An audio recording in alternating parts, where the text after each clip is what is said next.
Miss হবে না আপনার পছন্দের টিভি শো। দেখুন জি5 অ্যাপে একদম ফ্রি। মিত্তির বাড়িতে সরস্বতী পুজো আর হয় না। তুমি হুট করে এখান থেকে ঠাকুর নিয়ে যাবে, তারপর দাদু খেপে যাবে, আমি সামলাতে পারবো না। তাই বলছি বাড়ি চলো। ও বাবা চলো। ছাড়ুন না আমাকে। হয় না বলে যে হবে না, এটা কোথায় লেখা আছে? হ্যাঁ, আপনি উকিল মানুষ, আপনার ওকালতির বইপত্র নিয়ে কারবার। বাড়িতে ঋতু, সে পড়াশোনা করছে, ছোট কাকা সেই স্কুলে পড়ায়, আর আমাদের সবার থেকে বড় যে ছুদাচরণ মিত্তি, সে পেশায় কি ছিলেন? সে পেশায় মাস্টার মশাই ছিলেন। তার বাড়িতে সরস্বতী পুজো হবে না তো কার বাড়িতে সরস্বতী পুজো হবে? হ্যাঁ, আর আমরা এখন এখানে এসেছি, আমরা আবার নতুন করে সরস্বতী পুজো শুরু করব। দাদু খুশি হবে। ও কাকা, ওই ঠাকুরটা কত বলছো না তো? একটা কথা কিন্তু তুমি ঠিক বলেছো জোনাকি।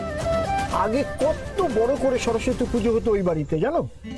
ছোট ছোট বাচ্চারা অঞ্জলি দিত, হাতে খড়ি হতো, কত লোক ভোগ খেত। সেই পুজো তোমরা আবার শুরু করছো, এ তো খুব ভালো কথা। এদিকে এসো তো, তোমার কোন ঠাকুরটা পছন্দ সেটা বলো তো। এই যে এই ঠাকুরটা। এই ঠাকুরটা? হ্যাঁ।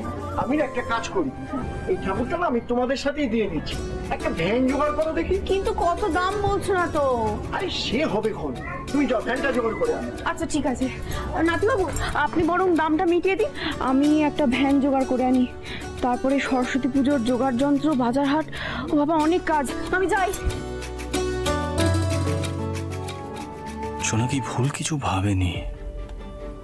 পুজোটা হলে দাদু ঠাম্মির ভালোই লাগবে, কিন্তু দাদু মানবে তো?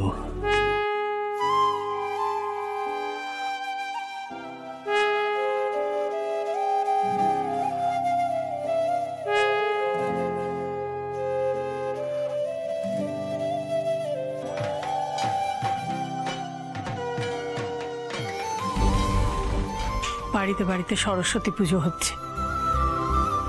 এই বাড়িতেও আগে সরস্বতী পুজোতে কত হই হই হতো। কারো বাড়িতে বোধহয় ঠাকুর এলো।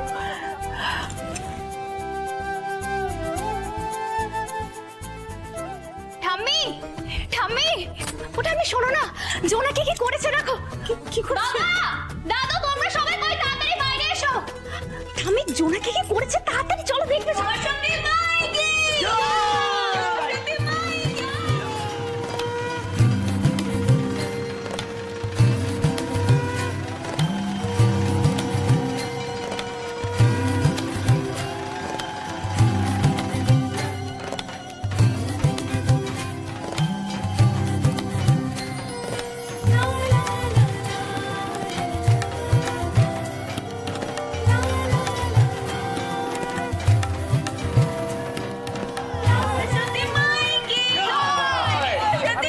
কি।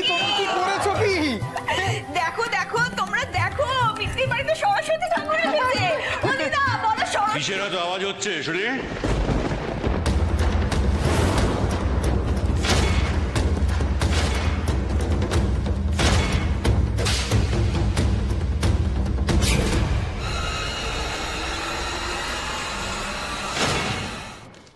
জি5 ডাউনলোড করুন আর সব এপিসোড দেখুন একদম ফ্রি।